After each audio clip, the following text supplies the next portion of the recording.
사랑으로 주도 열등해로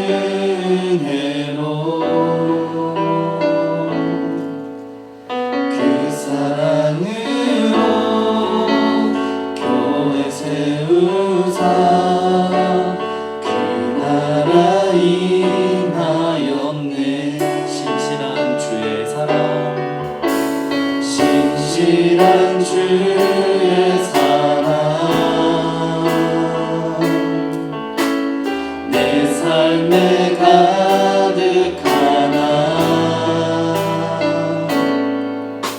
그 사랑 버리고 내 생각 따라 그 나라 잊고 사네.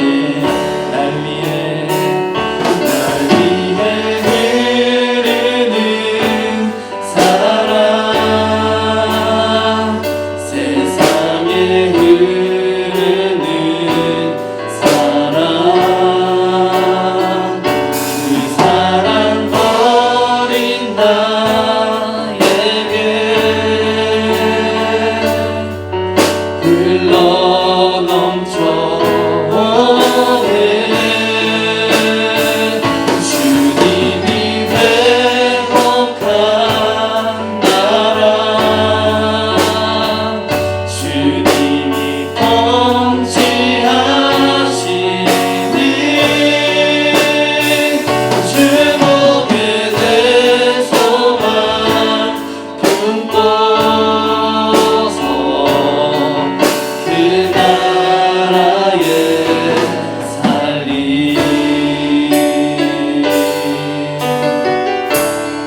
주시고 따뜻해 주시라고 우리 이 시간에 주여 한번 부르기도 하겠습니다. 주여 아버지 주님의 사랑을 이 시간 우리 가운데 충만하게 부어주시옵소서.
주님이 통치하시는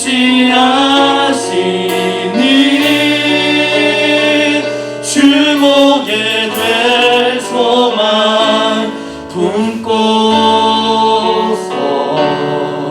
그 나라의 살 주목에 될 소망 주목에 될 소망 품고서 그 나라에 살리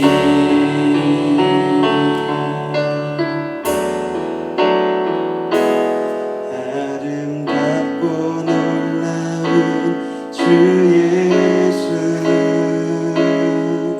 말로 할 수 없네 그 증명할 수 없는 이요 주님과 같은 분 없네 한없는 그 지혜와 사랑 그 누구도 다 할 수 없네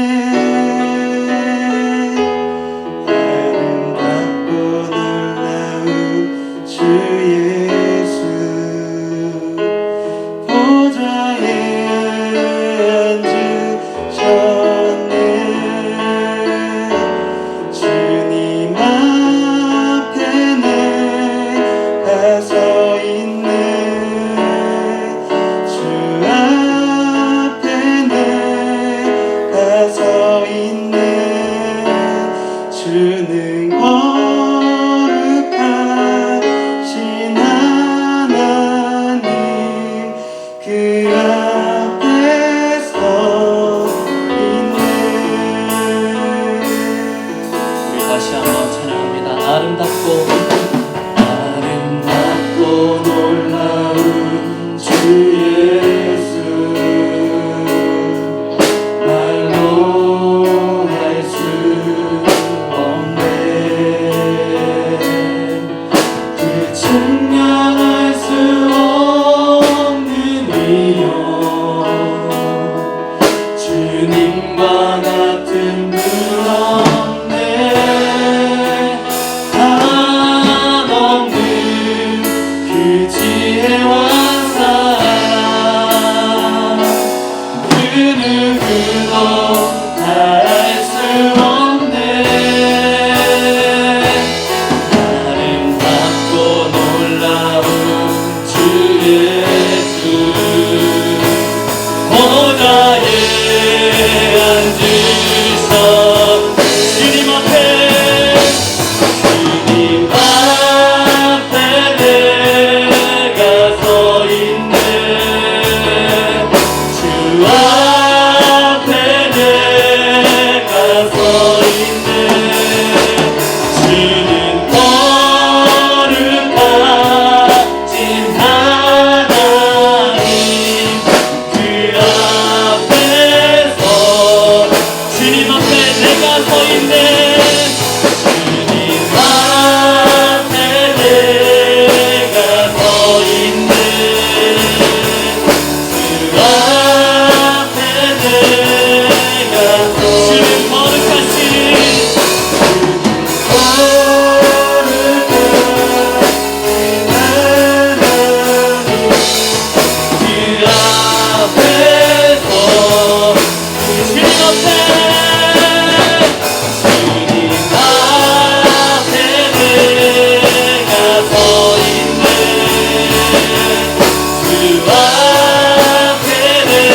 주님, 이 자리에 우리가 모여서 주님을 바라봅니다. 주님 앞에 서며 나아가오니 이 시간에 우리를 만나 주시라고. 우리가 함께 마태복음 6장 9절부터 13절입니다.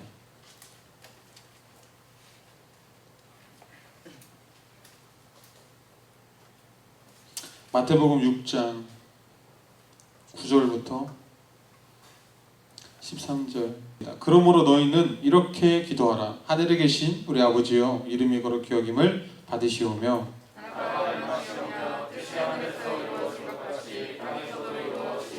오늘 우리에게 일용할 양식을 주시옵고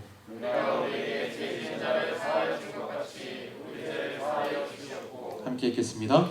우리를 시험에 들게 하지 마시옵고 다만 하게서 구하시옵소서. 나라와 근세와 영광이 아버지께 영원히 있나이다. 아멘. 제가 기도에 대한 설교를 시작하면서 마지막 기도에 대한 설교는 주기도문을 해야겠다. 사실 처음부터 생각했던 거예요. 그래서 왜냐하면 여러분, 이 주기도문은 예수 그리스도께서 우리에게 이렇게 기도하라라고 하시면서 사실 가르쳐 주신 기도죠. 이 기도가 너무나 중요하고 이 기도에는 또 수많은 하나님의 마음들이 담겨져 있기 때문에, 그래서 이 말씀을 조금씩 나누면서 왜 예수님이 어떤 마음으로 이렇게 기도하라 말씀하셨을까 우리가 조금 고민해 봤으면 좋겠고, 또 주기도문이 왜 그토록 중요하길래 우리가 예배 때마다 주기도문을 외울까, 그리고 과연 나는 주기도문을 외우고 있을까, 하나님께 드리고 있을까, 잠깐 나눠봤으면 좋겠습니다. 할렐루야. 할렐루야. 기도에는 특징이 있어요. 첫 번째는 한번 따라해보겠습니다. 너무나도 모범적인 기도입니다. 그럼 모범이라는 것은 한번 더 따라해볼까요? 닮아가야 할 기도이다.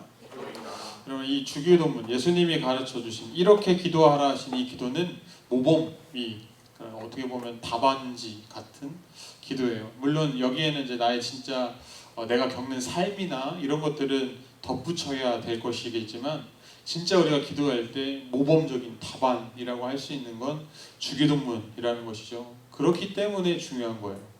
우리 예수님이 가르쳐 주신 이 주기도문을 좀 더 잘 알고 기도할 수 있는, 그러니까 우리가 외운다라고 하지만 우리가 함께 주기도문 할 때 이 마음들이 함께 오면서 기도했으면 좋겠다. 두 번째는 한번 따라해볼까요? 완벽한 구성을 가지고 있다. 예수님이 가르쳐 주셨지만 구성을 보면 너무나 완벽한 구성을 가지고 있는 것을 볼 수 있어요. 먼저는 순서가 굉장히 완벽한 기도문이라고 할 수 있고, 또 내용 또한 완벽하다고 볼 수 있어요. 주기도문은 크게 6가지 간구가 이 안에 들어있는데, 첫 번째는 하나님과 관련된 간구가 들어가 있고, 나머지 3가지가 인간과 관련된 간구가 담겨져 있다라고 볼 수 있어요. 여러분, 그 마태복음 6장 33절 말씀을 읽으면 그런즉 너희는 먼저 그의 나라와 그의 의를 구하라. 그리하면 이 모든 것을 너희에게 더하시리라 말씀하시는 거, 여러분 너무나 귀한 말씀, 너무나 잘 아시는 말씀이죠. 그래서 이 주기도문에도 여러분 먼저 담겨 있는 게 하나님과의 관계에 대한 말씀, 간구예요. 그러니까 우리가 기도할 때 내 것을 먼저 간구하고 구하는 기도 전에 하나님과 나와의 사이의 관계를 먼저 간구할 수 있는 기도문이 주기도문이라는 것이죠. 그래서 우리의 기도도 마찬가지로 하나님 이것 주세요, 저것 주세요 라고 하는 기도가 있어야 돼요, 분명히. 그럼에도 불구하고 먼저 선행되어야 될 것이 하나님과 나와의 관계 속에서의 간구, 그러니까 나의 모습과 하나님, 나의 어떤 그런 영적인 상태와 또 하나님, 이 관계 속에서의 간구가 먼저 돼야 된다. 이해가 되십니까? 이해가 되십니까? 너무나 중요한 사실이라는 거죠. 그래서 여러분, 이 주기도문을 또 살펴보면 이 내용 중에도 너무나 중요한 내용이 있어요. 3가지의 간구가 들어있는데, 첫 번째는 한번 따라해볼까요? 양식의 문제. 그러니까 먹고 사는 문제에 대한 간구가 여기 들어가 있고요. 두 번째는 한번 따라해볼까요? 죄와 용서의 문제. 굉장히 중요한, 우리 기독교인들은 꼭 해야 할 죄와 용서의 문제. 기독교인이 타락한다라고 했을 때 가장 두드러지는 첫 번째는 자기 죄를 고백하지 않을 때예요. 그러니까 자기가 죄를 짓고 있지 않다라고 생각조차 안 할 때, 그러니까 자신이 죄를 짓고 있음을 생각조차 안 할 때 우리 기독교인들은 미안하지만 타락합니다. 그래서 주기도문에도 너무나 중요한 죄와 용서에 대한 간구가 들어있다는 것이죠. 너무나 중요한 얘기입니다. 우리 그리스도인들에게 있어서 여러분 자신이 죄인이라는 거. 우리 주님 앞에 설 때는 인간 모두는 사실 죄인이라는 거. 아무리 선하게 살아도, 아무리 이 땅 가운데 좋은 일을 해도 사실 우리는 너무나 많은 죄를 짓고 있음을 여러분 자각하고 좀 하나님 앞에 내어놓을 수 있는 게 진짜 그리스도인이라는 거죠. 할렐루야. 그래서 우리는 주기도문을 매일 하면서 죄의 용서를 구하고 나는 죄인입니다라고 고백할 수밖에 없다라는 거예요. 세 번째로 한번 따라볼까? 안전과 보호. 그렇기 때문에 우리가 하나님의 보호하심이 필요한 거죠. 할렐루야. 할렐루야. 마지막 세 번째 특징은 한번 따라볼까? 단순하고 간결한 기도문입니다. 너무나 엄청난 이 기도문인데도 여러분 이렇게 우리가 성경을 읽었지만 그렇게 길지 않은 기도문이죠. 요새 우리 은율이가 그 주일학교에서 하는 예능 대회 때문에 성경 암송을 하고 있는데 거의 지금 한 70절 정도를 외웠어요. 그게 주기도문이었어 봐. 지금도 우리 은율이가 매일 밤마다 울어요. 힘들어가지고. 부모님은 그 힘든 모습 때문에 뭐라고 얘기할까요? 하지마. 그냥 하지마. 너 하지마. 근데 하지 말라고 하는 게 너 위해서 하지 말라고 하는 약간 그런 거보다 야 그러려면 하지마. 약간 이런 억양으로 와요. 얘기해가지고 너 미안해. 그러면서 목사님이 한마디 더 해요. 왜냐하면 하고자 하는 마음을 주려고 목사님이 상처를 줘요. 뭐라고 하냐면 넌 아무것도 못해. 또 이것도 못하면서 뭐? 라고 어쩔 수 없이 얘기해요. 여러분 그게 목사님 마음일까요? 아버지의 마음일까요? 아니겠죠. 조금 더 했으면 좋겠다는 마음으로 그렇게 얘기하죠. 막 울어요. 막. 그러면서 그 용지를 안 놔. 끝까지 잡고 있어. 너덜너덜해져요. 자꾸 하기 싫으니까 막 누웠다가 일어났다 누웠다 일어났다. 그게 주기도문이었어. 여러분 어떡할 거예요? 70절 외워야 돼. 주기도문이면. 전도사가 되면 전도사 시험을 보기 전에 전도사도 암송 구절을 외워야 돼요. 몇 절을 외워야 되는 50절. 성경에서 그래도 중요하다고 여길 수 있는 59절 뽑아가지고 써야 돼. 59절. 그거 외우는데도 한 이틀 걸려요. 그렇잖아요. 여러분 한 50절 외우려면 한 이틀 정도 외워야 시험 봐서 학교 갈 거 아니에요. 박창현 전도사님 저렇게 멍 때리고 있지만 50절 외워야 된다고. 목사는 몇 구절 외워야 될까요? 그런 거 없어요. 목사는 목사 고시를 봐요. 대신 시험이 있어요. 7과목인가요? 아마 설교까지 8과목인가 아마 그럴 거예요. 그래서 시험 봐요. 시험이 그 어려워요. 목사님도 한 몇 번 떨어졌어. 공부를 안 해가지고. 시험 봐요. 그럼 주기도문이 그런 시험이라면 여러분 합격할 사람이 몇 명이나 있을까? 천국의 길이 여러분 주기도문 외우고 사도신경 외우고 영어로 외우고 그래 봐. 몇 명? 권님이 어떻게 해요? 못 가죠? 할 수 있어요? 그러면 내일까지 한번 영어로. 목사님이 옛날에 첫 중학교 3학년 때 친구 따라 수련회를 갔는데 작은 교회에서 하는 그냥 작은 수련회, 그냥 교회에서 하는 그냥 수련회인데 친구가 가자고 해가지고 따라갔어요. 따라갔는데 밥을 먹기 전에 영어로 사도신경이나 주기도문을 외워야 밥을 준대. 너무 힘들었어. 너무 괴로웠어. 천국이 그런 곳이라면 우리 어떻게 갈까요? 못 가. 주기도문도 굉장히 단순하고 간결하게 가르쳐 주셨죠. 가장 핵심적인 것만 우리 예수님이 모든 사람을 향한 하나님의 그 깊은 사랑인 것 같아요. 할렐루야. 할렐루야. 그 당시 예수님이 이 이야기를 하실 때의 기도는 많은 사람들이 외식하는 기도라고 해서 자기 자신을 드러내는 기도를 많이 했어요. 그래서 막 여러분도 알겠지만 막 금식하면서 내가 금식하고 있다고 막 떠올리고 기도하면서 막 광장에 나와가지고 막 큰 소리로 막 기도해. 내가 이 정도 기도한다 막 이런 것처럼. 외식하는 기도가 팽배할 때, 그리고 중언부언하는 기도, 내가 무슨 기도를 하는지조차 모르면서 막 기도하는, 그럴 때 예수님이 이 기도를 가르쳐 주셨대요. 중언부언하지 말고 자랑하는 외식 기도하지 말고 이 기도하라 라고 가르쳐 주신 거죠. 우리 남부산교회 청년들은 어떤 기도하고 있습니까? 어떤 기도를 하나님께 드리고 있습니까? 오늘부터 배우는 이 주기도문 시리즈 함께 배우면서 여러분의 기도도 조금 정리가 되었으면 좋겠습니다. 할렐루야. 할렐루야. 제가 드리는 기도 가운데 너무 그냥 뭐랄까 나의 스타일, 물론 그것도 좋아요. 그런데 정리된 기도, 또 가르쳐 주신 기도에 기반된 기도로 드리면 어떨까? 근데 이렇게 목사님들이 이렇게 얘기하지만 여러분도 다 경험한 우리 청년들도 있겠지만 성령 세례 받고 성령의 물이 떨어지면 이러면 몰라 막 그냥 막 나오죠. 이런 기도도 하시고 정리된 기도도 잘 하실 수 있는, 특별히 여러분 대표 기도할 때 막 기도하는 분들 계세요. 자기가 하고 싶은 대로. 그러면 안 돼요. 정리된 기도. 그래서 우리 주일 낮 예배 때 우리 안수지 집사님들 기도하시잖아요. 그냥 기도하는 게 아니고 기도문을 써서 담임 목사님께 드려요.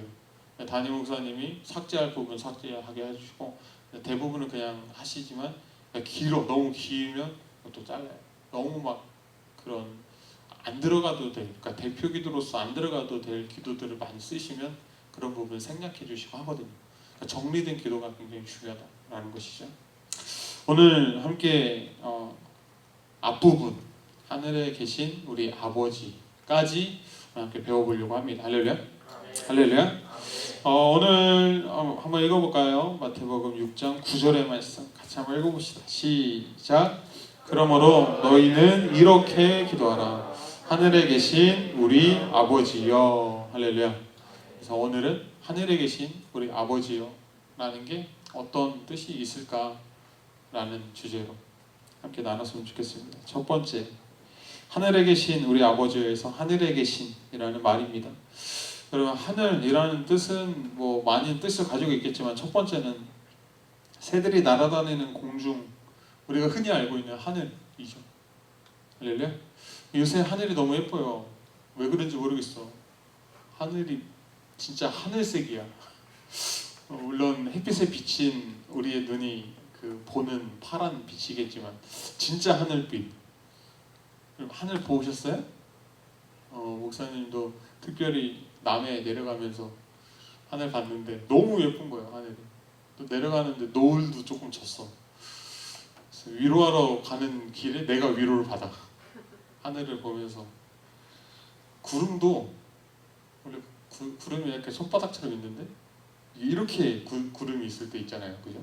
그러니까 화산 폭발했을 때 높이서 그런 구름이 막, 그런 하늘. 두 번째는 해와 달과 별이 있는 하늘. 마지막은 한번 따라해볼까요? 영적인 존재들이 있는 영적 하늘. 하늘을 우리는 여러 가지로 비유할 수 있다는 것이죠. 그럼 여기서 얘기하는 하늘, 즉 하나님이 계신 하늘은 어디일까요? 그 하늘에 계신 할 때 하늘을 헬라어로 보면 우로노이스라고 하는, 노이스 뒤에 이렇게 s가 붙으면 항상 여러분 영어도 그렇고 헬라어도 그렇고 헬라어 es거든요. 이게 붙으면 뭐가 될까요?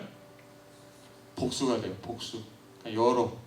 그래서 이 하늘이라는 뜻이 단 한 곳을 의미하는 게 아니라 여러 곳을 의미하고 있다. 그러니까 하나님이 계시지 않는 곳이 없음을 이 단어 엘이라고 하는 이 단어를 썼다라고 많은 신학자들은 해석을 해요. 그러니까 하늘에 계신 하나님이라고 할 때 우리가 막 흔히 생각하는 뭐 저렇게 하늘 막 이렇게 생각하는 그런 공간에 사로잡힌 하나님이 아니라 우리가 거하는 모든 곳곳이 하늘에 계신 하나님을 의미하고 있다라고 신학자들이 해석합니다. 그게 맞는 것 같아요, 그죠? 하나님이 어느 한 공간에 잡혀 계시다. 상상이 돼요? 거기에만 가야 하나님을 만날 수 있다. 상상이 됩니까? 그렇지 않죠. 하나님은 어느 곳에 어느 자리에든지 있는 게 우리 하나님을 의미하는 게 하늘에 계신 그 하나님이다라고 하는 뜻인 줄 믿습니다. 우리 한번 따라해볼까요? 하나님은 언제나 우리와 함께 하십니다. 할렐루야. 이런 뜻을 가지고 있다라는 것이죠. 그러니까 우리가 주기도문 처음 할 때 하늘에 계신 할 때 벌써 그냥 마음이 하나님은 언제나 나와 함께 계시죠. 내가 죄를 지을 때도 함께 계시죠. 내가 친구 욕할 때도 하나님 함께 계셨고, 내가 기뻐할 때만 아니라 슬퍼할 때도 우리 하나님은 나와 함께 하셨고, 우울해 할 때도 함께 하셨고, 슬퍼할 때도 우리 하나님 함께 하셨고. 우리 융학이 없어가지고 예를 들 수가 없네. 군대가 있어가지고. 우리 주명이가 막 야동 볼 때도. 그죠? 은근히 숨기면서 대답을 안 해. 그렇죠. 휴진이 또.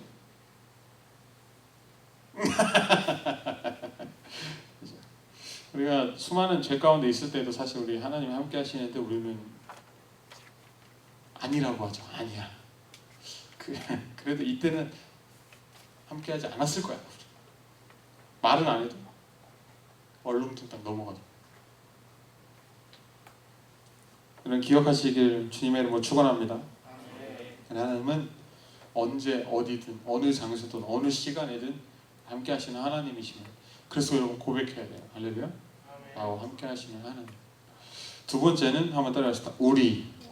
하나님은 우리의 하나님이시죠. 그래서 여러분, 목사님 굉장히 중요한 게 있다면, 하나님이 나를 선택하시고 자녀 삼았을 때 너무나 오해하는 게, 나를 자녀 삼으신 게 너무나 감사해가지고 감격하고 우리 그리스도인이 됐죠.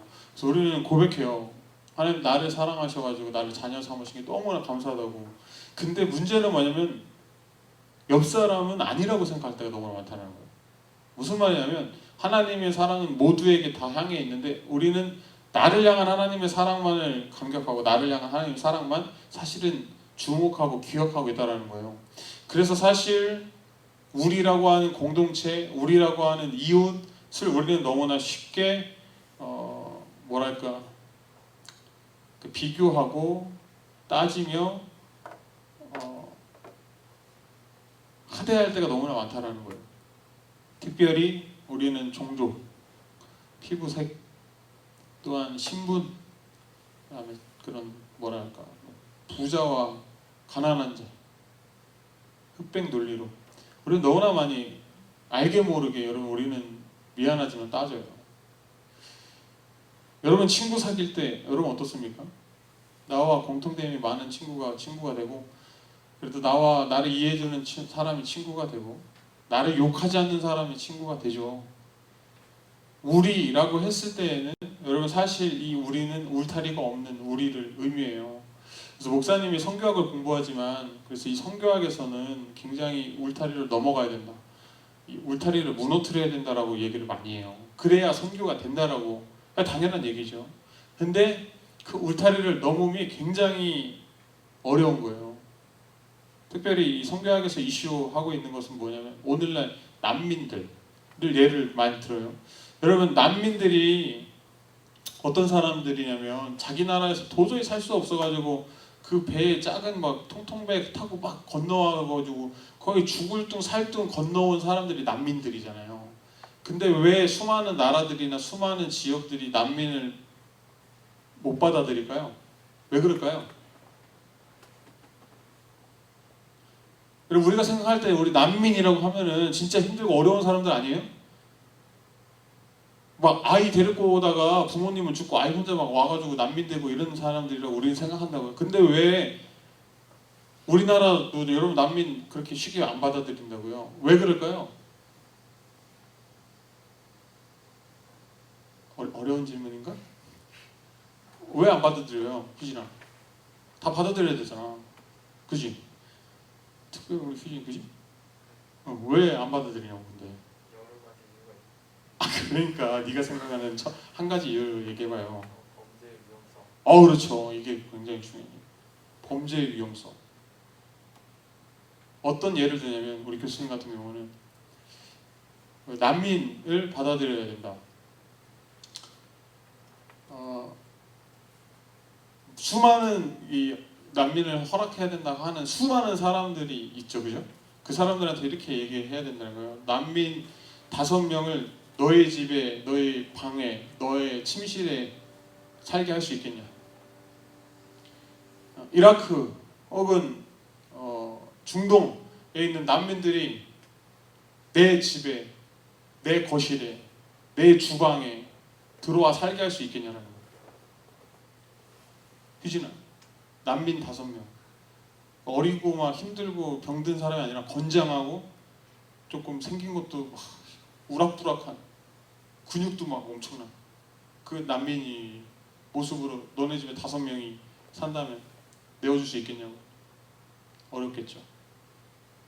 근데 선교한다라고 한다는 건 그렇게 해야 된다는 거예요. 우리라는 개념이 우리가 생각하는 우리가 아니라 넘어 있는 우리라는 거예요. 여러분들은 어떻습니까? 여러분 친구를 바라볼 때, 여러분 혹은 우리 정치 색깔을 가진 정치인들을 바라볼 때, 여러분 그들을 우리라고 얘기하십니까? 여러분이 조금이나마 감정이 있어서 좀 미워하는 사람들, 우리 직장에 있는 직장의 상사, 혹은 여우 같은 직장 동료를 여러분 우리라고 얘기하시냐고요? 너라고 해요. 너와 나, 흙과 배. 아니에요?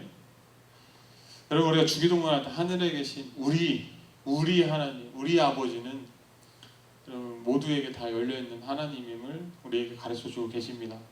여러분 이 우리에 대한 것도 한번 더 고민할 수 있는 우리 청년부가 됐으면 좋겠어요. 할렐루야. 그렇다고 막 다 포용할 그럴 수는 없겠죠. 다 포용한다는 거에 막 모든 거에 다 허용한다라는 거거든요. 그럴 수는 없죠. 기독교가 분명한 하나님의 말씀에 기준한. 이해되시죠? 우리라고 하는 개념. 그래서 우리 하나님이라는 개념. 나만의 하나님이 아니라 그 하나님은 저 사람의 하나님이고요. 저 사람도 하나님이 사랑하시는 그 하나님의 놀라운 은혜를 여러분 기억하시면서 기도했으면 좋겠습니다. 마지막 3번째 한번 따라해볼까요? 아버지. 유대인들이 생각할 때 하나님은 굉장히 두려운 하나님이에요. 그렇기 때문에 여러분 하루에 3번 기도하는 거 열심히 지켜야 될 거예요. 금식하는 거 열심히 지켜야 되고요. 여러분 부활절을 맞이해가지고 제 수의를 해가지고 이마에 제를 발라야 돼요. 왜요? 너도 알아야 돼. 아니면 너는 하나님 앞에 저주받아. 그러니까 제 수요일날 이마에 제 바르면서 지금이 사순절이라는 것을 가르쳐줬어야 됐어요. 하나님 너무나 무서운 분이었던 거죠. 예수님이 가르쳐주는 하나님은 한번 따라해볼까요? 아버지.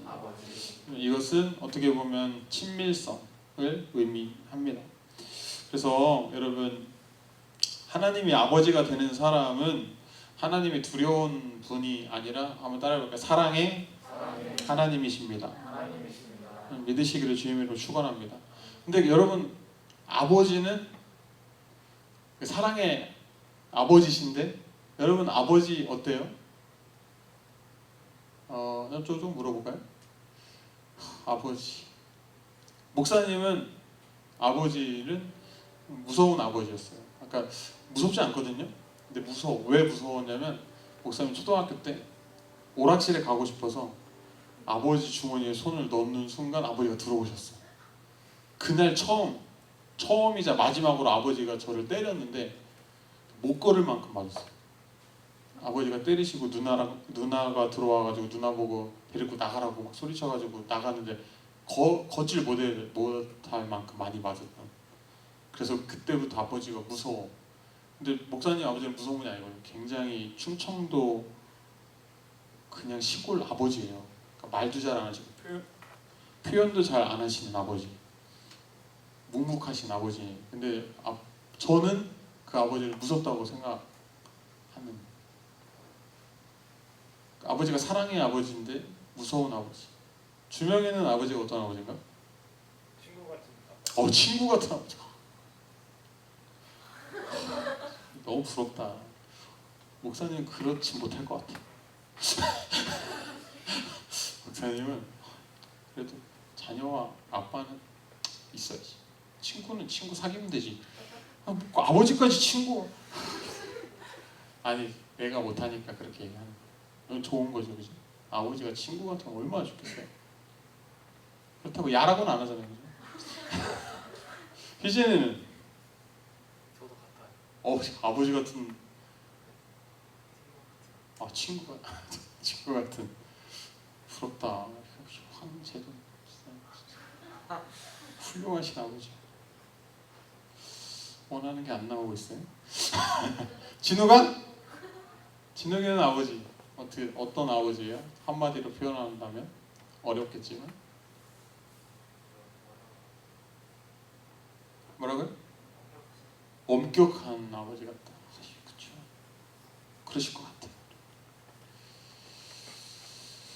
우현이는 또 친구 나올까봐 또 우현이 아버지는 어떤 아버지인 것 같아요? 친구 같다.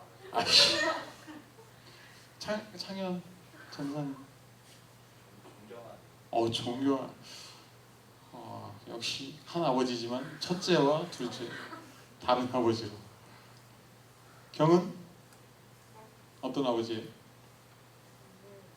항상 의지할 수 있는 항상 의지할 수 있는 아버지. 좋겠네요. 좋겠어. 그죠? 이게 무슨 말 하고 싶냐? 하나님 아버지가 그런 아버지예요. 우리가 사랑이 많은 하나님 아버지, 아빠 아버지지만요, 때로는 엄격하시고, 때로는 무서우시고, 때로는 친구처럼 다가오시기도 하고, 그런 하나님 아버지.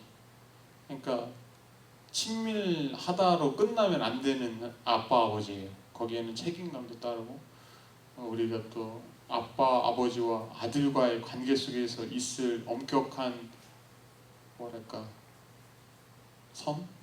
넘지 말아야 할 선도 사실 있는 거예요. 네, 우리 하나님 아버지가 여러분한테 어떤 하나님 아버지인지 모르겠어요. 그냥 마냥 좋은 하나님 아버지일 수도 있고요. 어떤 분한테는 무섭고 엄격하신 우리 하나님 아버지일 수도 있고. 근데 그 하나님 아버지를 많이 느꼈으면 좋겠고, 또 그 하나님 아버지가 좀 변했으면 좋겠어요. 그러니까 아버지에 대한 마음들이 많이 바뀌잖아요. 목사님이 어렸을 때는 목사님 아버지가 무서운 아버지였는데, 지금은 목사님이 생각하는 아버지는 굉장히 자녀들을 위해 헌신하신 아버지예요. 그러니까 바뀌어요. 그래서 되게 마음이 슬퍼요. 어머니도 그렇고 아버지도 그렇고 평생을 다른 유희가 없었어요. 시골에 사시면서 농사를 지시는 분들이 그렇게 큰 재미가 있는 게 별로 없어요. 그러니까 자녀가 잘 되고 손주 손녀가 잘 되는 것밖에 없어요. 그래서 굉장히 마음이 이제 늙어가시는 아버지 어머니를 뵈면 너무 슬퍼요. 그러니까 좀 심하게 얘기하면 그렇게밖에 살 수 없으셨을까라고 이야기할 만큼 자녀가 전부이신 분이라고 목사님은 그렇게 지금은 고백하죠. 불쌍하시고 좀 더 자신의 삶을 누리시고 자신의 그런 피와 땀이 어린 그런 돈들을 자기를 위해서 좀 쓰셨으면 좋겠다, 이런 마음. 그러니까 아버지에 대한 마음이 바뀌죠. 왜냐하면 경험을 계속 하니까. 여러분, 하나님도 마찬가지입니다. 여러분이 경험하면 경험할수록 우리 하나님은 다르게 자꾸 바뀌어요. 그죠? 또한 나의 시기와 나의 환경과 나의 때가 달라지면 달라질수록 또 우리 하나님은 달라한 하나님을 만나게 되죠. 그런 하나님을 많이 좀 만났으면 좋겠습니다. 그래서 여러분, 고정관념에 사로잡혀 있는 하나님에서 좀 벗어나셔서 내가 지금 하나님을 어떻게 생각하는가 좀 생각하시고, 마냥 무서운 하나님이랑 좀 변화시키는 기도도 많이 했으면 좋겠고, 하늘에 계신 우리 아버지여라고 기도할 때 여러분 이런 우리 함께 나눈 말씀들을 좀 기억하시면서 기도했으면 좋겠습니다. 할렐루야. 할렐루야. 언제 어디서든 우리와 함께 하시는 나의 아빠 아버지에게 기도할 수 있는 여러분 되셨으면 좋겠습니다. 할렐루야. 할렐루야. 우리 함께 기도하도록 하겠습니다. 지금은 우리 주 예수 그리스도의 은혜와 하나님의 무궁무진한 사랑하심과 보혜사 성령님의 역사, 감동, 인도하심이 우리 청년들 모든 삶 가운데 또한 우리 청년들의 앞길 가운데 어려움과 낭만 가운데서도 함께 하시 간절히 축원하옵나이다. 아멘.